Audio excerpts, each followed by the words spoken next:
I don't know if that's an actual bird call, F 2.0. Oh, hey there. Welcome to the Nerdy Photographer Podcast. I'm your host, Casey Fatchett. If you've never listened to the show before, welcome. If you have listened to the show before, have you subscribed? I think before we get started, you should make sure to subscribe to the show. Only takes a few seconds. I'll wait. Good job. Moving on. In addition to providing entertaining and informative photography-related information, I also go on adventures with the crew of the Starship Fibonacci. Right now, the crew and I are between gigs, so F 2.0 and I are out taking photos of the local wildlife while the ship gets resupplied. Not for any sort of job, just relaxing. And speaking of not needing to monetize everything, in this episode of the podcast, I speak with photographer David Seamus, who does not commercialize his work, choosing to keep it strictly a hobby. More on that conversation right after the break. Yeah, I see them.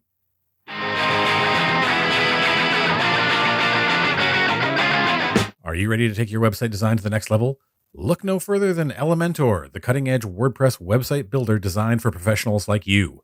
With Elementor, you have the power to create entire website themes and layouts that are as unique as your imagination. Say goodbye to rigid templates and constraints. Elementor empowers you to design custom headers, footers, pages, posts, archive pages, and even WooCommerce product pages, all from a single user-friendly platform. The best part? You don't need to be a coding wizard to use Elementor.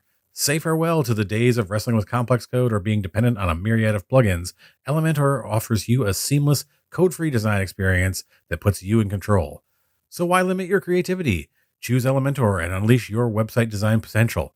Elevate your online presence with a website that truly represents your vision and brand. Get started with Elementor today. Just go to nerdyphotographer.com/recommends/Elementor and witness the transformation of your WordPress web design experience. It's time to build an extraordinary website with ease and finesse. Don't wait. Create with Elementor. Hey photographers, tired of spending hours culling, editing, and publishing your photos? Narrative does it all for you faster and smarter. With AI photo culling, you can quickly sort through thousands of images to find the best shots. With AI editing, you can customize edits to match your personal style effortlessly. And with publishing made simple, you can share stunning blogs with ease. Save time, stay creative, and let Narrative handle the heavy lifting. When you use the link in the episode notes to try Narrative, you get 10% off and an additional 200 credits for edits. What are you waiting for? Try Narrative today. Visit the link in the episode notes and get started for free.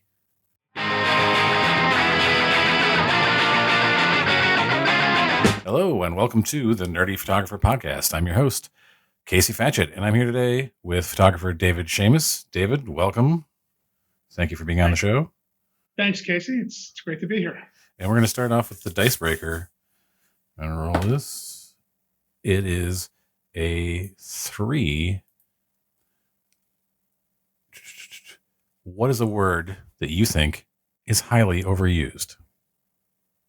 What is the word that I think is highly overused? Well, probably at least in the 51 years I've been on this planet, things like or dumb words like that. But I think in the last, 2 years, it's not a word. It's two letters, and it's definitely AI. Yeah. Whew, we could get into a whole conversation about that. I'm actually planning to do a little a panel discussion about AI. But yeah, I say far too much, and there was someone, and it happens when I think I get lax about if I'm tired, right. And I'm not thinking about it, and especially on this podcast, I will see when I try to post a video and it's the captions come up and I start looking at it going, oh man, I said a lot, a lot. And then I will focus on it and then I go through an entire episode and never say it once.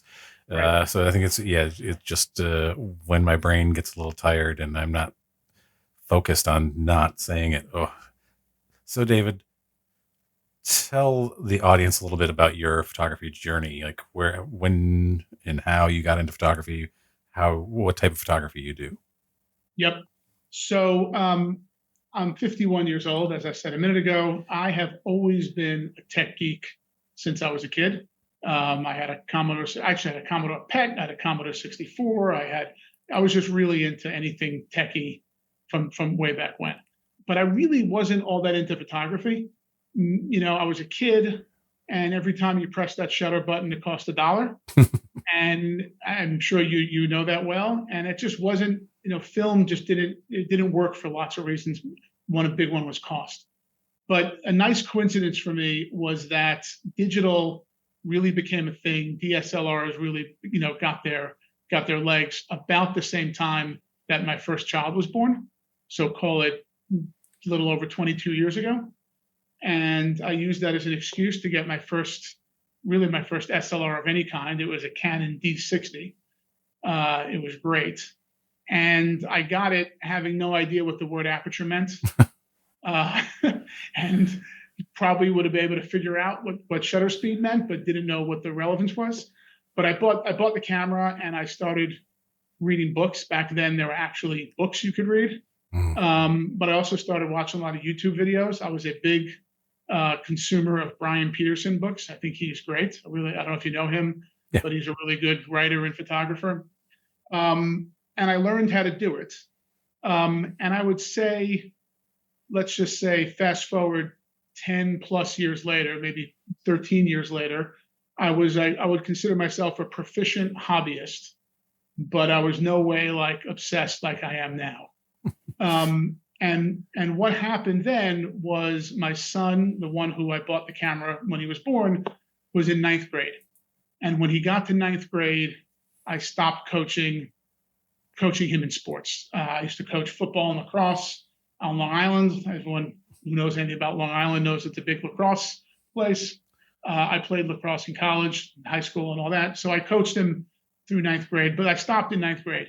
And my wife loves this story. It was right in the beginning of his ninth grade. Football started before normal school started, and all the parents got an email on the football team from one of the other parents. Kid, I think was a senior, and she said that the team is looking for a team photographer, and we had one last year, and the kid graduated, and anybody want to volunteer?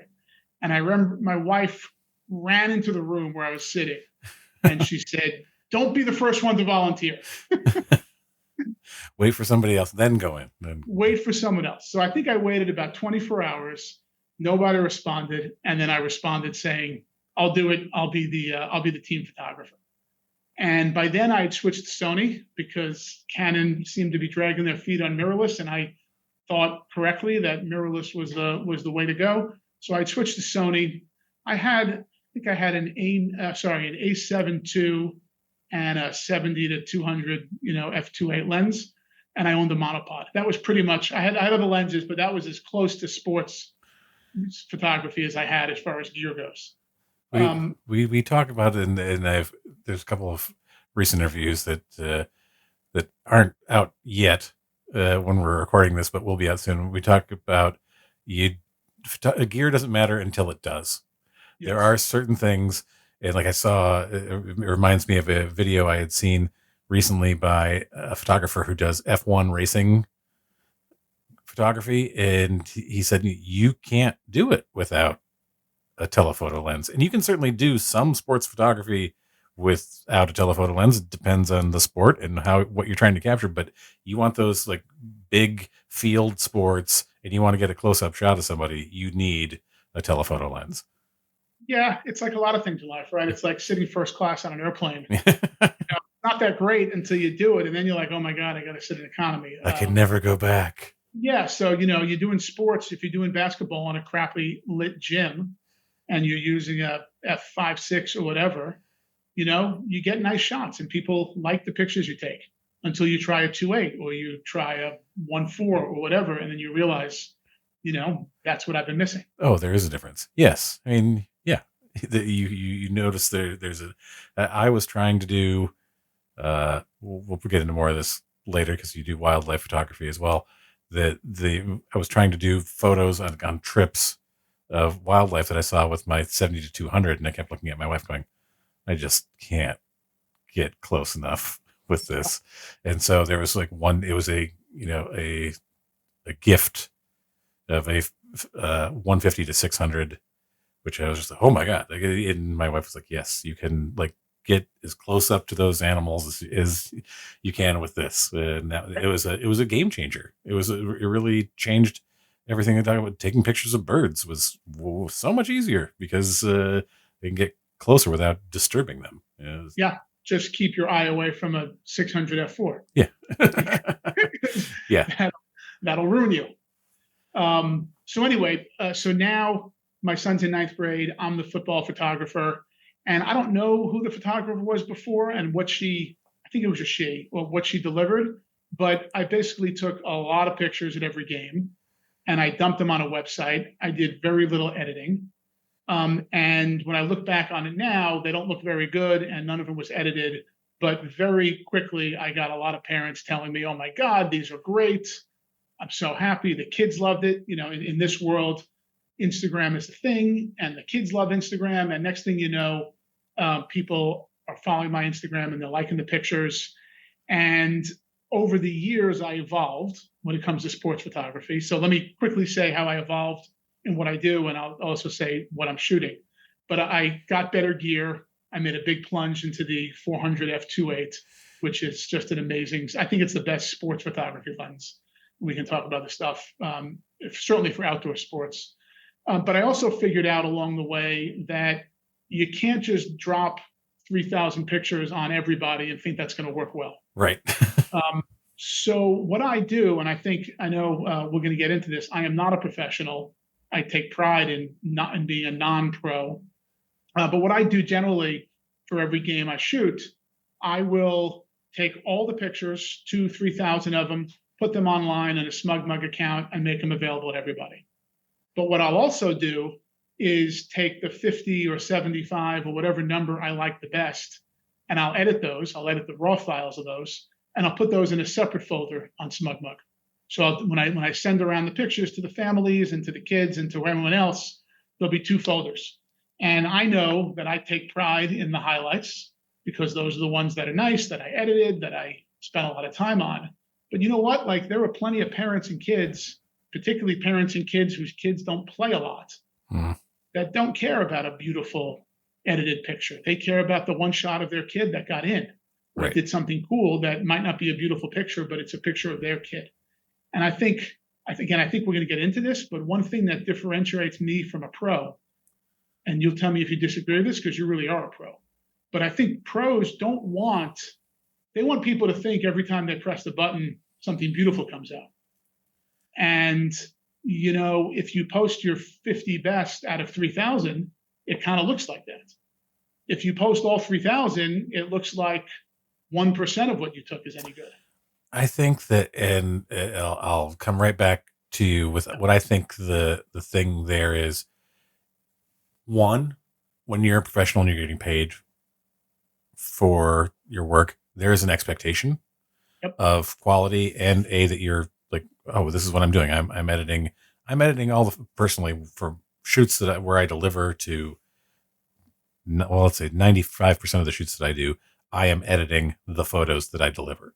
Yep. So if that's 100 photos, if that's 500 photos, if that's 1,000 photos, I'm editing all of those photos that I deliver.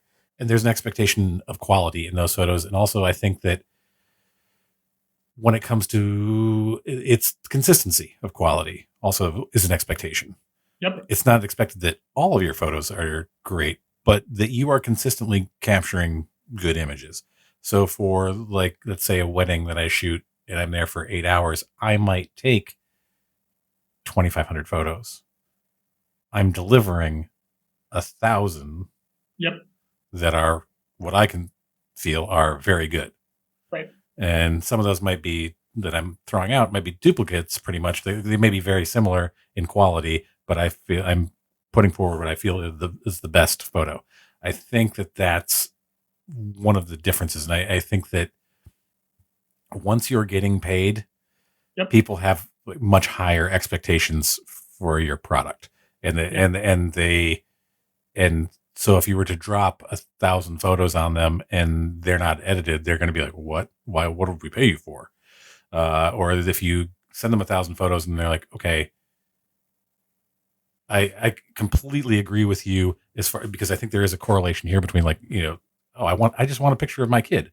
I just want a Yes. picture. It's one of the things I try to do at every event is I try to get a picture of everybody. Yep. I want to get a picture of everyone because, like, they want to come back and look at those photos and they want to see themselves doing something, like having fun, dancing, whatever it is. There's a, I want to try to get a photo of them. So that's part of what I do as a professional doing an event. I've done limited sports work. But it's one of those things where I'm like, yeah, I'm going to try to get as many photos and cover as many people who are in this activity, whatever is going on, as possible, and get a Yep. quality shot of all of them. So I think that is the expectation of consistency in quality, is a difference when you start paying somebody money to do it as a professional. Yeah, So look, I think if you go to my website and you go to sports and you click on an event I was at and you click on highlights, certainly the recent ones, I mean, the last couple of years, I feel like I'm delivering stuff that I would be proud of if I was a pro. oh yeah, I But mean also, I mean, I've looked at your work. It's very good. I think that your work is very. You wouldn't be on here if I didn't think your work was good. Um, but what I'm saying is that, I think that is one of the key differences in expectation between someone who people are paying for a product. For, like, example, if you were doing portraits of a sports team, somebody said, like, hey, I want you to do a picture of each of the players. I want to do the group shot of everybody, and you sent them not only the ones that you finished editing, and you're yep, like, okay, these are all the good photos of everybody, but you sent them, you know, twice as many photos where, like, the flash didn't go off or whatever it was, or people had their eyes closed. Like, there's going to be a why did you send me this? Like, yes, this to that part of it. I think that's what I'm trying to get at. Hopefully that makes totally sense. agree. And look, it took me 2 years to figure this out and to figure out that I need to make a separate folder for highlights and full. I call it highlights. I call highlights, and then everything else goes into the full folder. And Yeah. people will even see the unedited ones that make it to highlights in the full folder. And I'm amazed sometimes, like on Instagram, the kids will post pictures that I don't really like that much, and they let them do it. I have no problem with that, but they like them, and that's sort of what I'm here for. Right. I mean, and that's the difference between, as I would call you, a very good hobbyist. Like, your work is very good. The between like That's one of the things I think that also photographers, when you're a professional, and one of the things I tell people sometimes is, there are types of photos you don't like taking. Yep. Don't put them out there. So, like, you may deliver them to, like, your clients. Like, for example, I know a lot of people who don't like to do a lot of post portraits at weddings. So, like, they're not putting them on their social media. Yep. So it's also like, you will find, and if you, one of my teachers, one of the people in marketing, would say, like, if you start showing less and less of those photos, people will start requesting them less and less of you, and you will find more clients who don't want that picture. So that's one way to sort of, like, move away from those. I think that there's also one of the differences that you mentioned, like, I don't like the photo, but for you as a hobbyist, it doesn't matter. Like, to an extent, it doesn't matter, because that photo is not, like, becoming a part of your career. Right. There's a certain control, I think, that professionals seek to have over what work they put out there, because it reflects upon them, Yeah, and to and their some business. subset of the people looking at my pictures, like the parents, Yeah, particularly parents, especially of kids that don't play a lot, I'm providing a service that pros don't always do, and absolutely. they think they love that. Yeah, I mean, absolutely. I think that there's definitely I'm not saying there's not a place for it. I'm saying that I think what you can find there is, like, and I think that photographers, even professionals, should be looking to include as many people as possible and getting photos of everyone if they can. Yes. That there's also something to be said for, like, the difference there between it being a hobby and being your profession is that professionals might want to have a little more control over where their photos go, and like what photos get out there that are attached to their name. Yep. All right, Yep. so here's a question for you. Why do you think that there's, because I see it all the time, and we're talking about how you've remained a hobbyist in this. There's always the pressure in the photography community to monetize the hobby. And how do you personally navigate that pressure to like start? Because I'm sure there are people like, oh, we should pay you for this at some point along the road. That people probably said something about it. It literally happened this weekend. I would say this. I would say two answers to that. One, look, it is totally natural for anybody if they're doing something, they're taking it really seriously. And I always say this used to be a hobby, now it's an obsession. So anytime you have something that's an obsession, if you think you can make money doing it, it's natural to want to do that and to try to do that, especially if you're looking at professionals' work and you say, well, I feel like I can do just as well. Maybe that's true, maybe it's not, but you think that. Um, I think that, first of all, the first point is that you touched on something really important. Pros are doing things often a way above and beyond just snapping the picture and doing the edit, right? They're making sure that every single kid or every single person is in an edited picture. I don't always do that, and I don't feel pressure to do that. Pros are being told by the people paying them, I want this, this, this, and this, and they have to go do it if they're going to get paid. I don't do that. So I think, back to your question, like, why is that pressure? I think people feel like they want to get paid if they feel like they're as good as someone else. And I also think, and maybe we'll come back to this a few times, but there's definitely a feeling in the photography world that every pro is better than every amateur, or Hmm. every pro is better than every non-pro. At least, that's the at least I envy feeling that us non-pros feel sometimes. well, I mean, I would say that that's definitely not the case here. I mean, I've seen some hobbyist photographers who take incredible photos, and I've also, here's the thing. This is what you're. Let's pull up our chairs around the fire as far as what it means to run a photography business. When you're running a photography business, there's a lot of business stuff that goes into it that has absolutely nothing to do with taking a photo Right. or editing your photos. And there's just like so much of this stuff that comes up, and you can be a very successful professional photographer without being an amazing photographer. You can get there are plenty of people who do it, and I'm not trying to discount the work that they put in any way, but there are times when I've certainly done it where I've looked at somebody's work and gone like, my work is on par, if not better than that person's work. Why are they doing so well professionally? And it's learning that, like they have found they are, this is a conversation that was had on a old episode now of the podcast that I had with Rob Hall, where we were discussing that, being a good photographer doesn't matter as much as being a pro, as being a good marketer or good business person to your success as a professional. So you're doing all of those things to like get yourself out there and get yourself attention and get yourself hired that don't necessarily have to do with taking great pictures. So that's one thing. So I will say that there are definitely, you know, amazing people who don't charge for their photos, who take incredible photos. One thing I will say is that if you're going to be successful as a photographer, the consistency of your work does need to be there. Like you can't be like, oh, like you can't be up and down. If it's consistently on at B level, you can still be very, very successful. It's the people who like, I think people who are like, okay, I put out an A+ photo every 10 jobs, think that they're better than the person who puts out B quality all the time. Right. Like that. And that's the thing that clients are looking for. They're looking for consistency. Especially when it comes to like corporate jobs.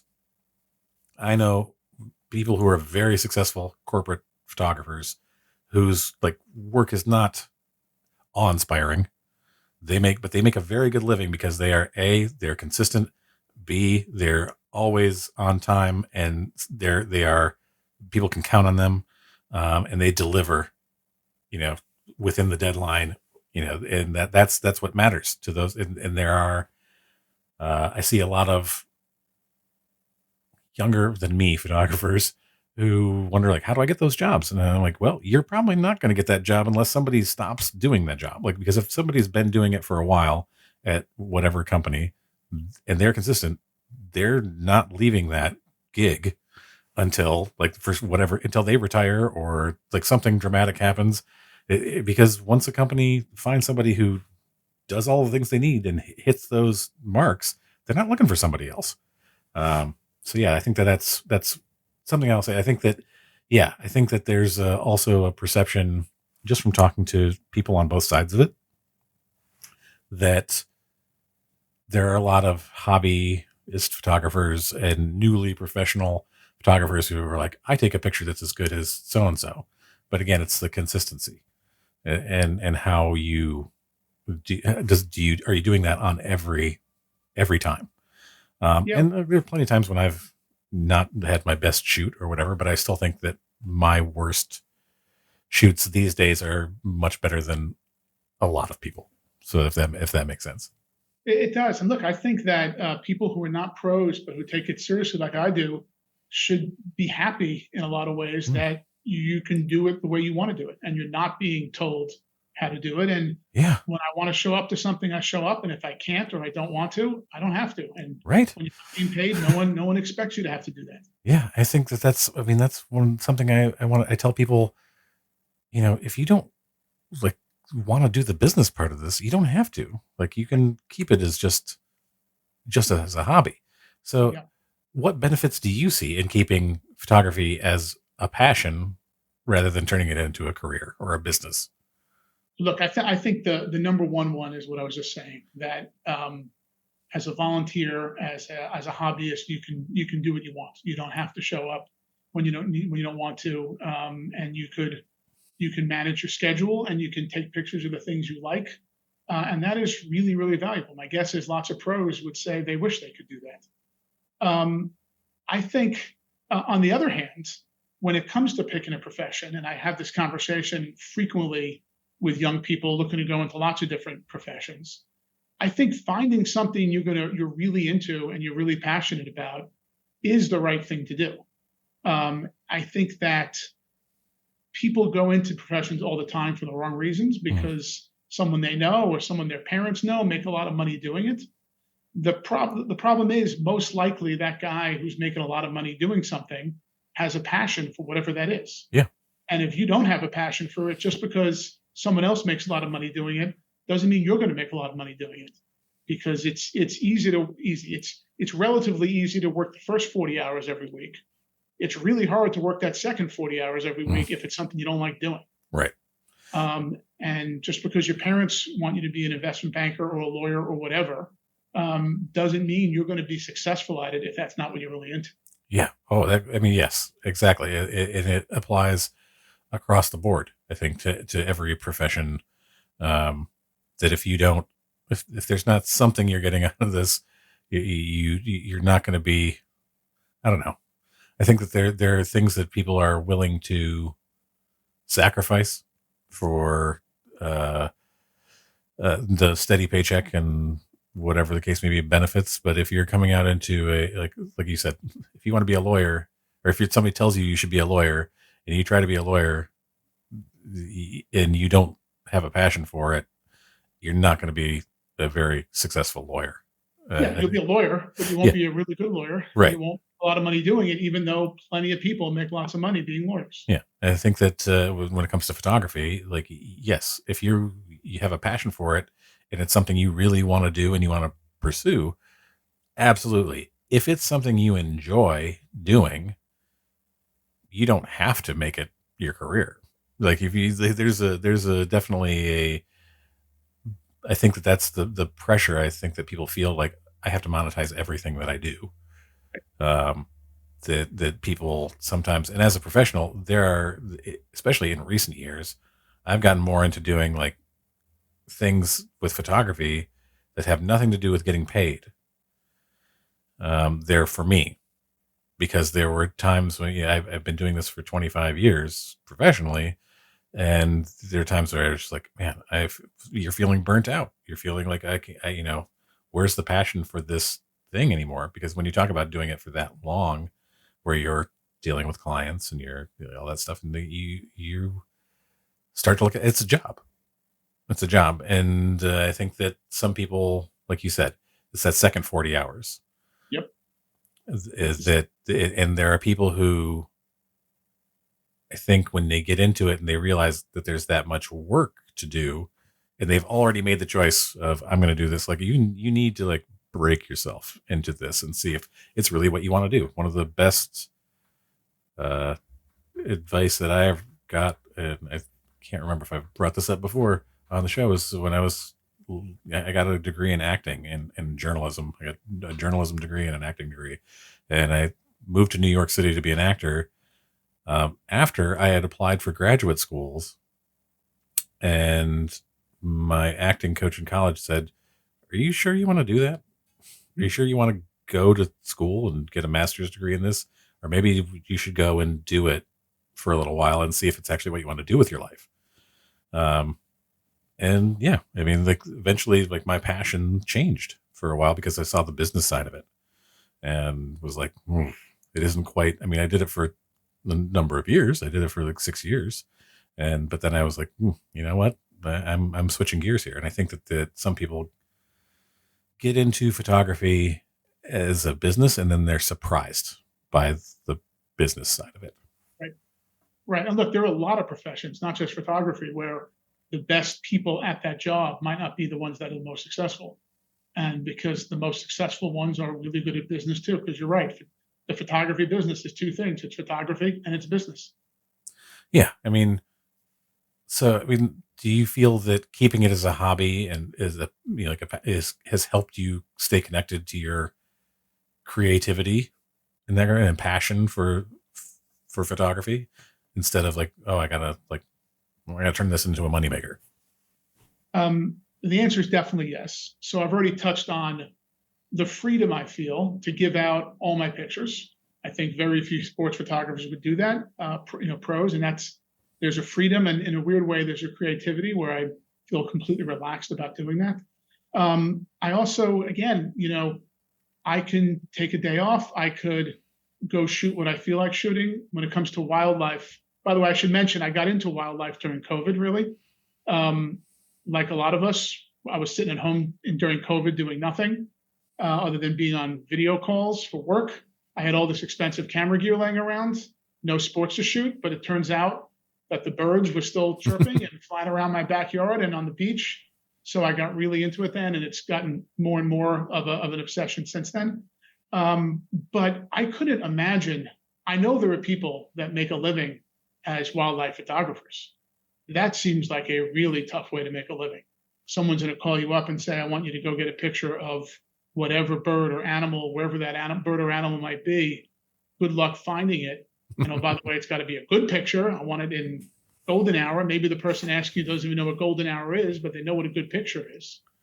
That feels really hard to me. Whereas I go on the beach by my house with my dog and we roam around for a couple hours and I get great egrets and I get once in a while a bald eagle coming through, and I take tremendous pleasure in that without worrying about having to deliver to somebody. Oh yeah. I mean, that's become one of my like things to do in my spare time is going out and finding wildlife. We have a variety where I live. There's a variety of different like hawks, and we have eagles, and we have all sorts of stuff. And it's it is there's so much pleasure from getting that shot. And I'm not going out there because I would be so frustrated. I'm frustrated anyway when I don't get a picture that I like from going out and doing that. But it means so much more when I get it. But if I was trying to do this for a living, it would I would be scared. Honestly, like you said, it's very difficult. I know some wildlife photographers who that's what they that's how they make their living. There's a certain amount of licensing that they do, and I think that's probably an episode for another day. But like how people make a living doing it, and but I listen to them talk about it, and I go, wow. I mean, that the pressure there is in a way is totally different than what I do. Um, and that's definitely where something where consistency is a must, because if you're not ready for the moment when it happens, and that's your job, you're going to be you're going to be sad moving forward. I think wildlife photography is kind of like chess. It's just very humbling Mm. because I go out there with my 600 f4 and I spend hours and I finally get the great shot that I wanted of whatever, a great blue heron, and I'm so happy about it. I come home and I edit it and I'm really proud of myself. And then I go to Google and I type in great blue heron, and there are like 1,000 shots that are better than mine. It is really humbling.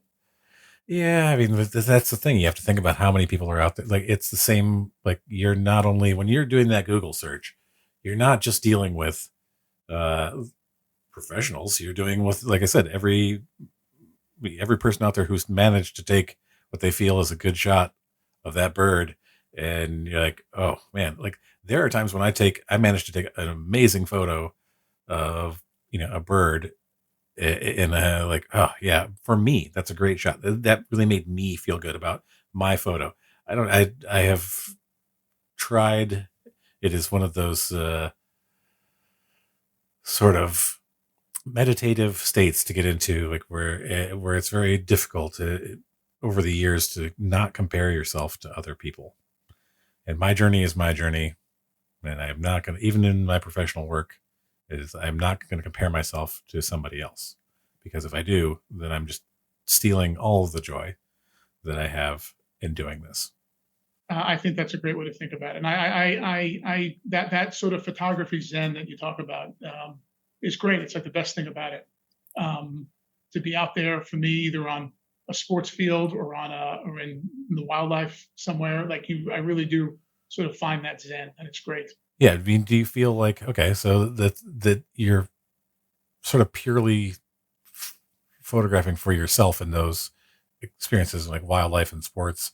Do you feel like it enhances your experience to not have to worry about making money off of it? It does. Like it doesn't even cross my mind to make money when the most I do with my wildlife. I have Instagram, of course, and I'm into Instagram. I really like it, and I think I actually hit the Instagram algorithm well a few years ago because I was like a guy in his late 40s that were getting a bunch of likes from kids in high school and Mhm. college, and I think that worked well for the Instagram algorithm. Yeah. But to your point, you know, I'll take nice wildlife photographs around where I live. I'll sometimes post them on the local Facebook group for my town, and people like them. But that's sort of as far as I go, as far as I'm never trying to sell them, and it is tremendously rewarding, and it's just great. And to be able to have that outside of work, we don't have to get into work, but I have a stressful job. I work a lot. I'm in the office a lot. I'm traveling a lot. To have that kind of outlet outside of the normal way I make a living is really great. And I think it's really important for everybody, whatever you do for a living and whatever your hobby is, to find at least one, if not multiple hobbies outside of your work that are really time consuming, thought provoking, challenging to you in both physically and mentally. And I think that's a really important thing to do outside of your day job. Yeah, I mean, I tell this to photographers all the time, because like we were talking about earlier with burnout. And I said you should have a hobby that is not photography. You should have an outlet that is not photography related. Like, sure, I go out and I will take personal photo projects that have, like, I'm not trying to make money off of, that have nothing to do with my business. That I also find that relaxing in its own way.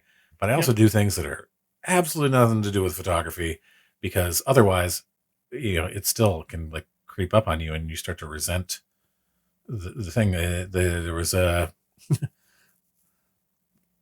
As a professional event photographer, there's always some people will be like, "Oh, hey, bring your camera," like to things, and it's like, ah, man, it starts to feel like a job.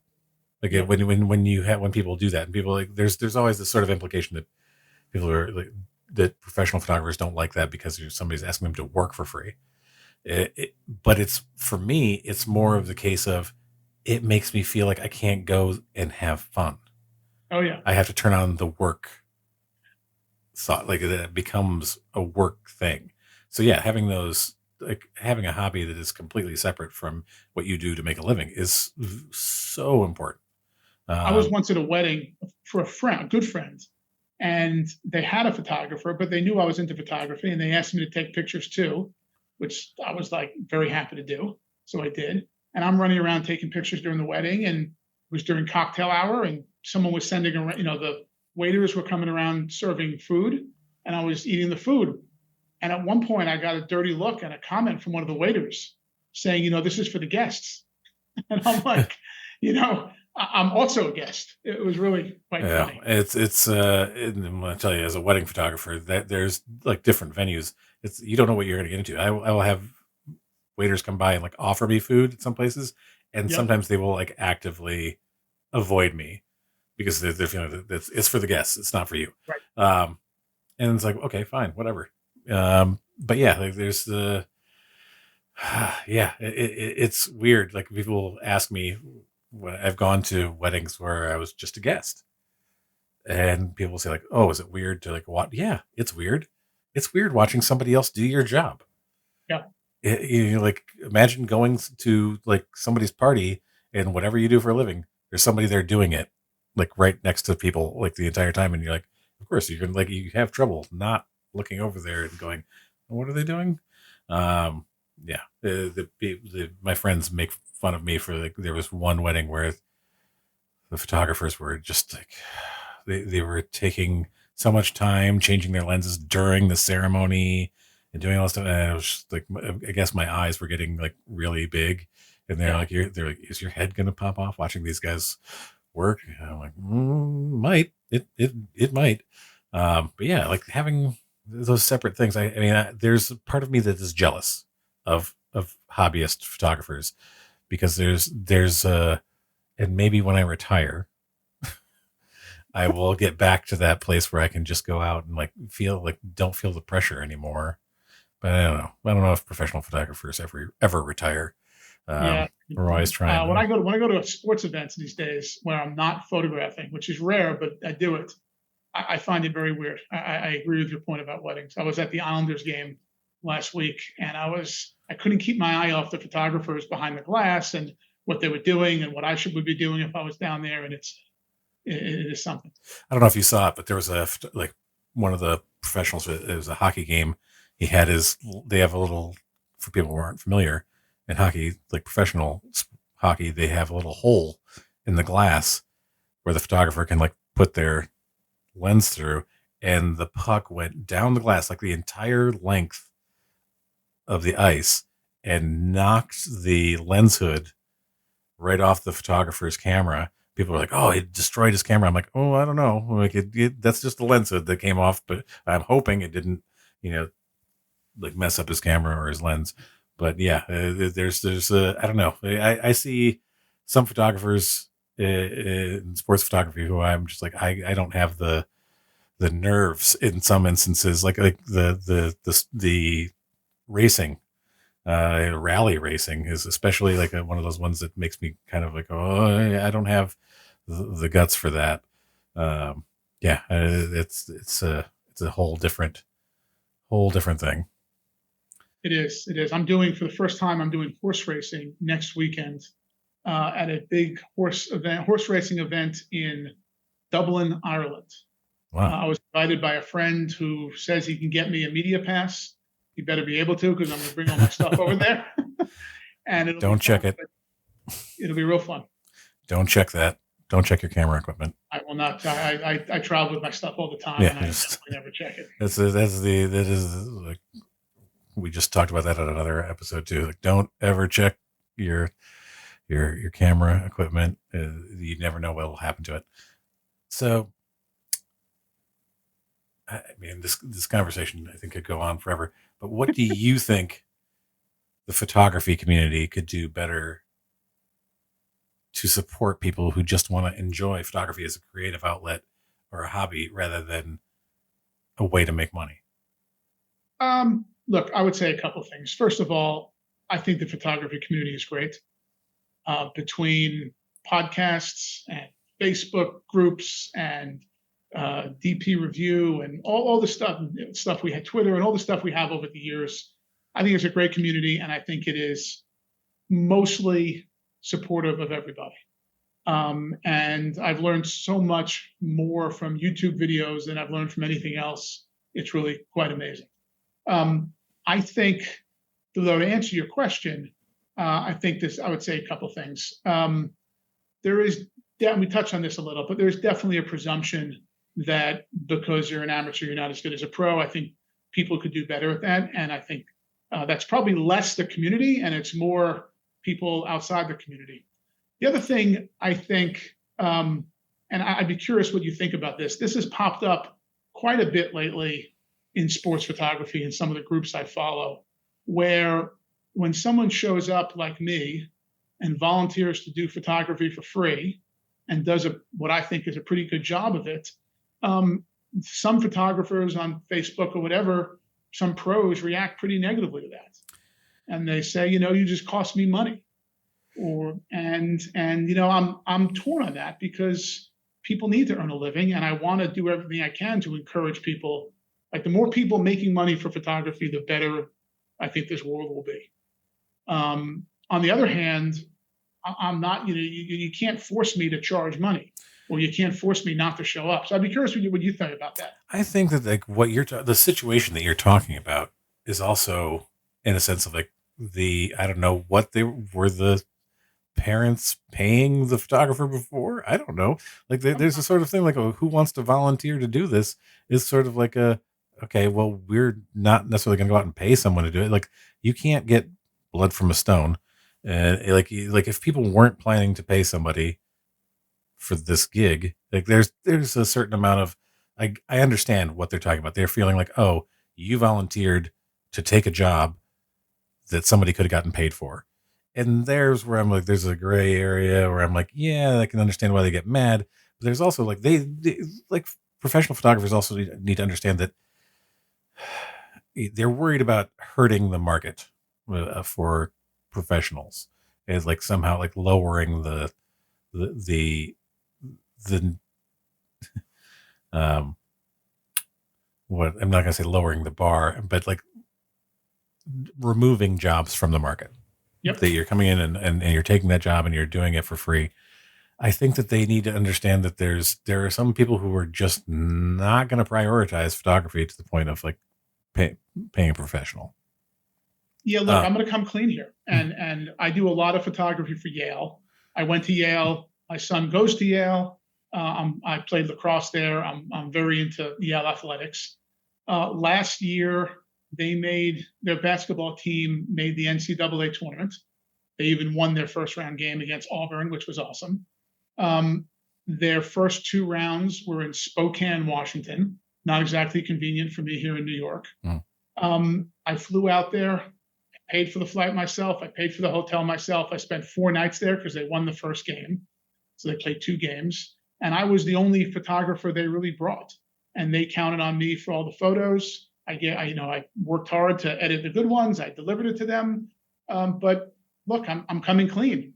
They would have paid somebody to do that if I didn't do that. Now, look, I feel that I got an education there. I have a tremendous amount of, I feel like I got a tremendous amount of value from them it's my alma mater. They took my son. I feel like I owe them a lot. And I owe them more than they can pay me back for whatever one photography job costs. But I will admit, they would have paid somebody, if not me. And I can understand why that would be a controversial thing. I think that there's something to be said. I appreciate you in that scenario. Someone will be like, oh, you took a job from someone else. But the reason that they're hiring you at that hiring, they're bringing you on to do that at that level. They've seen the quality of your work, and there is kind of an exchange there. Like instead of donating money back to the college, like you are giving them your service in kind. There's a level of quality to your work that is, you're a very good photographer. Um, that, it is not like some guy walking in off the street and going like, I'll do it for free. How about, what do you guys think? Because they're going to, again, this is something that we've discussed before, the quality and consistency. They've seen consistency in your work, and they're willing to let you do that. Look, Um, there's a famous restaurant slash club at Yale called Maury's. It's been around for like 150 years, and they write songs about. Cole Porter wrote songs about it, and all over Maury's is filled with different athletic things from Yale dating back to the 1800s, pictures and whatever. I was there a couple months ago, and I finished eating or whatever. I went to the bathroom, and in the hall in the bathroom, there's some more recent pictures of Yale athletics, and I almost fell over when I saw three of my photos on the wall. And mm. they never asked permission, and I didn't hold that against them for one iota of a second. And I was so happy and I was so proud that my pictures were hanging on the wall of a place like Maury's that has been around so long. There's no dollar amount they could have paid me within reason that would have matched the pride I felt when I saw my pictures on the wall there. I think that's the difference between, like, being a professional and being, like you said, this isn't what you do for a living. Um, and I listen. I understand the some of the concern on from professionals who are like, "Oh, you're taking a job." They think there's nuance to this. Like you said, there's so much nuance to this particular case that you're in that is like, I don't begrudge you that. I think that there's more like it's a slippery slope, in the sense of, like, if there's all these people out here who are like, I'll do it for free, they're one person is not destroying the market. It's a widespread case, and I think that it happens in a lot of photography genres where people will come in who have very little experience and say, I'll do it for free just because they want to get the job. But the thing that you become then is you become the free photographer. When it becomes, there are people who are like willing to do it for free because they want to get paid. Eventually, they Right. want to get. They're like, oh, I just need to get my foot in the door, and they'll see how great I am, and then they're going to pay me. Um, but and you will get a lot of people who's like, I will pay you an exposure, like, like, you're going to be on our Instagram account or whatever. I'm like, well, exposure don't pay the bills when you're a professional, and that's how you make your living. Um, but you go in there and do it for the exposure, and like, you're encouraging them not to hire a professional. I think the way you're talking about in your relationship with Yale is that you have a relationship with Yale. Like, this is something that goes beyond just like you're some hobbyist who showed up and said, well, I'd be willing to take pictures. Like, you have a relationship there. And I think that Yeah. I think that is like in the broader picture there, that is like what people are losing in that sense. Like, not like going like, oh, wait a second, because here's something we talk about in the professional world a lot. And it goes back to, when you're doing this as a job, like, it becomes the business part of it, and marketing and networking and things like that. It's who to even get those jobs. Like that's yeah, that is, I listening to you tell the story about that, like, if you knew somebody, you had to know somebody to get that in in that position, to be in the position to be considered for it. And that's how, like, I have friends who do work for particular companies, or like whatever the case may be at different levels. It is, you had to know someone to get considered for that job, Yeah. to Look, be my there. story with Yale, I think people might be interested. I was sitting next to I'd already gotten really into it at my son's high school. So I've now considered myself a real hobbyist. And I was sitting next to the Yale athletic director at some event I was invited to. And I said to her, hey, I would love to come take pictures sometime at some sporting events. And she said, oh, sure, no problem. And remember, Yale is not Ohio State, right? Right. Like, they don't have, they're happy to have people taking pictures there. And I think she was sort of surprised when I sent them to her, and they were pretty good. And I feel like I get better every time. So they've gotten better and better, and they've used it more and more. And now, they use it a lot. And I do feel a little bad sometimes, like not this weekend, but next weekend. I told them to be in Ireland, so I'm missing two Yale basketball games. And I told them I can't be there, and there's no hard feelings because they're not paying me. Right. Like you said, you get to control whether, and if they want somebody for those, then they can hire someone for those events that you're not going to be there for. And they Uh, will. yeah. And so there's, it is there's a lot to be considered there. Like I said, nuance is something that gets lost a lot these days at understanding the differences in situations.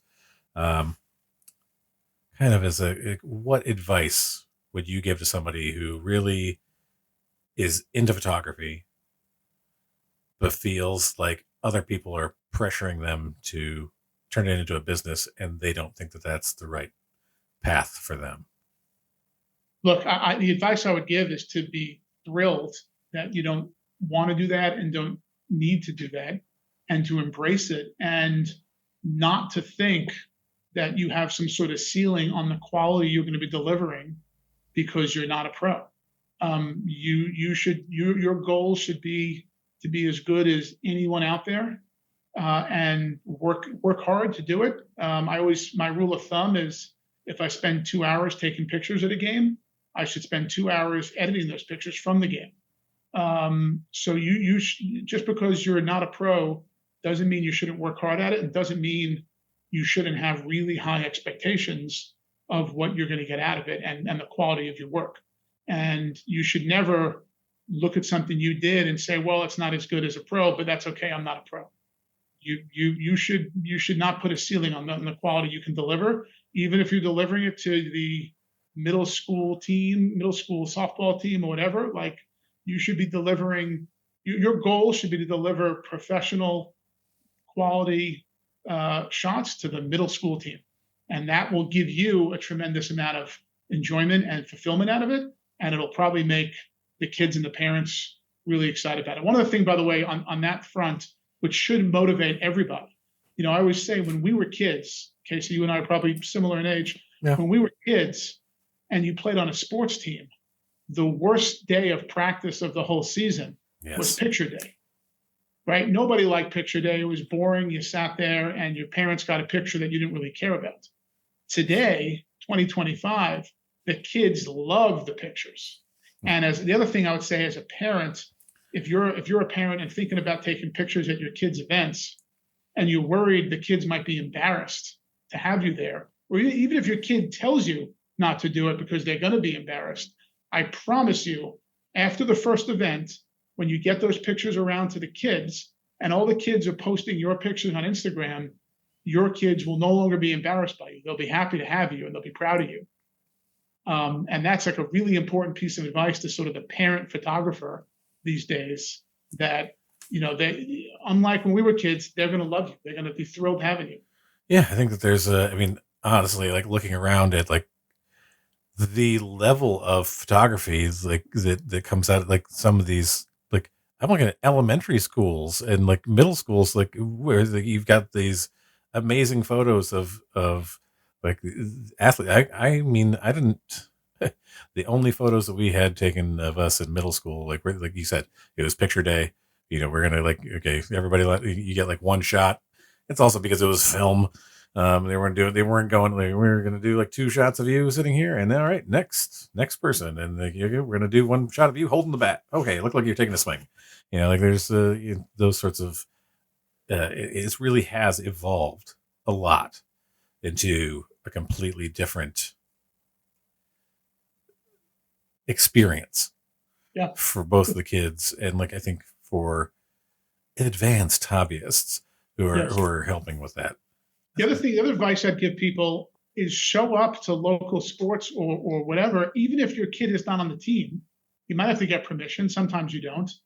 And get the pictures around to the players and the parents and the school.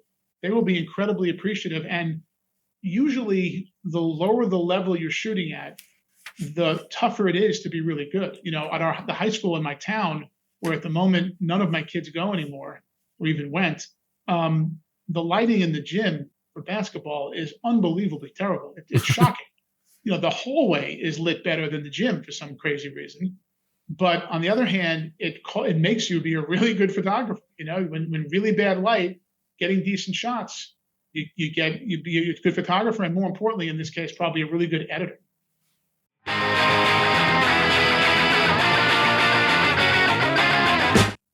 Do you have your own website? Are you tired of dealing with slow loading pages and poor support from your current web hosting company? Consider switching to SiteGround, the top rated web hosting company that provides 24/7 support and super fast hosting speeds. SiteGround's platform is built on the premium Google Cloud infrastructure, ensuring top reliability, security, and speed for your website. Their fast network and storage provide optimal site speed and a high level of redundancy, so you can trust that your website will be up and running smoothly at all times.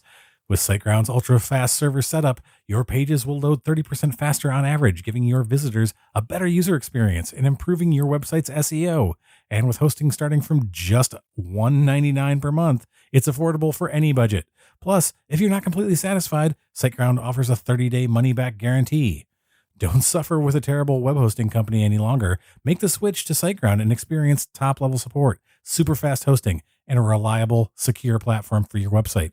I spent years with a web hosting company that was absolutely terrible. My site was constantly getting hacked and support was nearly impossible to get a hold of. Since switching to SiteGround, all of those problems are in the past. Just visit nerdyphotographer.com/recommends/SiteGround or click the link in the episode notes to get started and begin enjoying faster, more reliable web hosting today.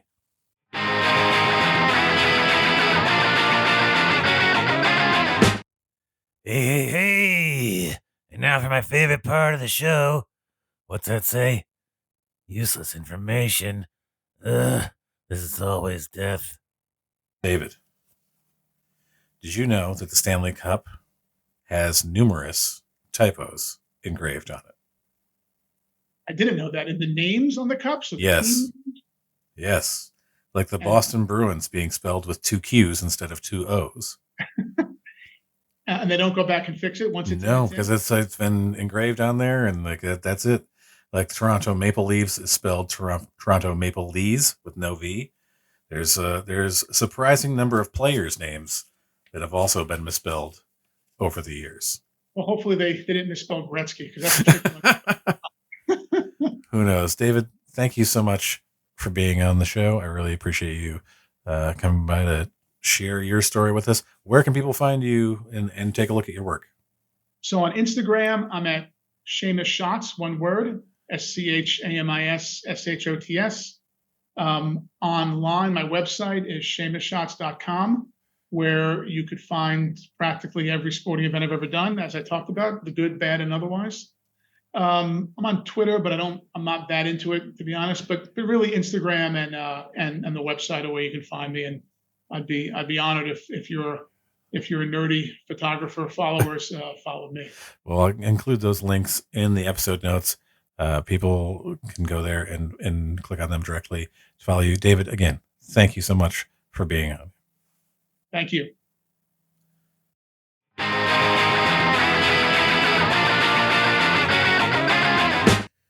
And welcome back. Thanks to David Shamus for coming on the show. You can find David's links in the episode notes, and I think you should go and check them out. I also highly recommend that you subscribe to the show if you didn't do it earlier when I asked you to, and, follow along on social media at The Nerdy Photo. That's at The Nerdy Photo on Instagram, Blue Sky, Threads, TikTok, Reddit. You should follow for, more shenanigans between episodes. I'm talking to the listeners right now, F2.0. Look up here! Look up here! Whoa! That thing is massive and it's headed our way. Until next time, everyone, stay safe and stay nerdy.